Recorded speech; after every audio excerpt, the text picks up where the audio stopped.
Yo, what's up mga par? Isipin nyo to, pagkatapos maglaro sa Australia, Japan, at iba't ibang international leagues, paano kung ang susunod na hakbang ni Kai Sotto ay sa NCAA Division 1? Medyo kakaiba 'di ba? Pero ang mas malaking tanong, ito na ba ang move na magbabalik sa NBA dream niya? Tara, himayin natin. Una sa lahat, linawin natin. Wala pang official announcement, kaya rumor pa lang ang lahat ng ito. Pero kung mangyari man, hindi rin naman ito ganun ka-weird. Bakit? Kasi ang NCAA Division 1 ang isa sa mga pinaka-pinapanood na liga ng NBA scouts.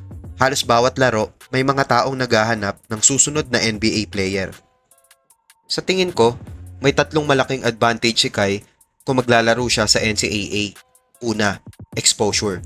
Mas madali siyang mapapansin ng NBA teams. Pangalawa, regular siyang makakaharap ng mga batang NBA prospects.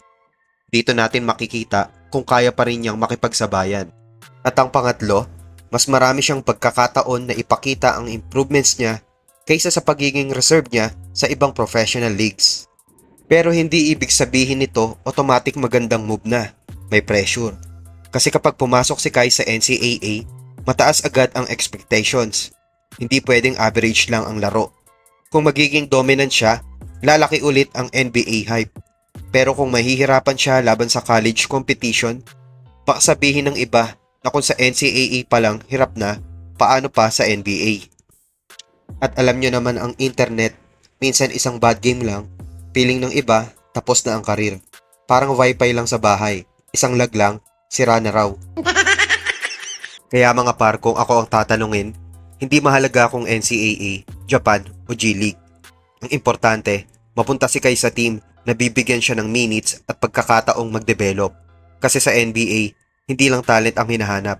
Gusto nilang makita na consistent kang tumutulong sa panalo. Ngayon, kayo naman mga par, kung kayo ang advisor ni Kai Sotto, pipiliin nyo ba ang NCAA Division 1? O mas okay ang G League? O ibang professional league? Comment nyo sa baba at huwag kalimutang mag-subscribe sa Realist Ballers. Salamat.